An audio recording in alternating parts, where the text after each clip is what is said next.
The Prince of Discs is the airy part of Earth, and for Crowley it is the element, this is a point where the Earth becomes intelligent. What's striking most about this card is very much the symbol of the bull that is there. Now, the bull is pulling the chariot.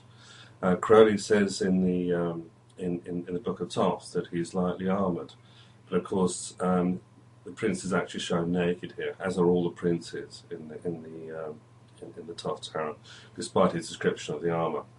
It's a bit of a kind of red herring there. Obviously, they change their mind at some point as to how they're going to depict the princes. Now, on the head of his crown, he also has a bull, and he's pulled by a bull. So there's a strong Taurian kind of feeling with this card, and this goes with the fact that this card rules the 21st degree of Aries to the 20th degree of Taurus. It's a card of immense power and control. In his left hand, he's holding a disc, which resembles a globe marked with mathematical symbols. This implies the planning involved in agriculture. In his right hand, he holds an orb scepter, which is a symbol of the great work accomplished. His function is to bring forth from the material of the element that vegetation which is the sustenance of the spirit itself.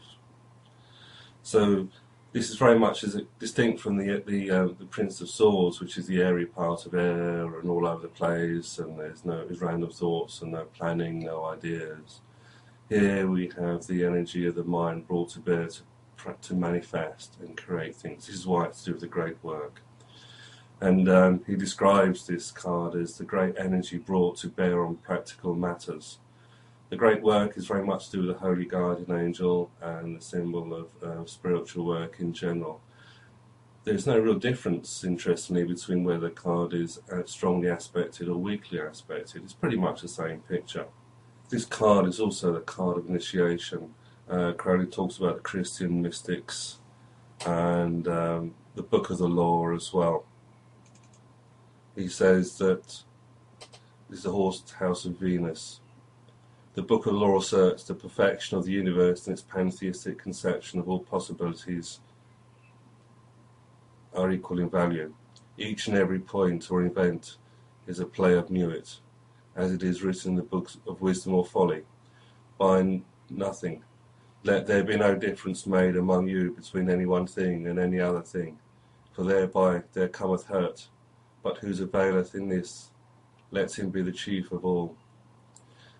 So he's actually making this card seems quite agricultural, but for Crowley there's a very strong message here of the word made law, if you like. It's to do with the Hierophant that comes into this card as well, because the Hierophant is very much to do with Taurus and the second house. So these are values and principles that come into contact with this.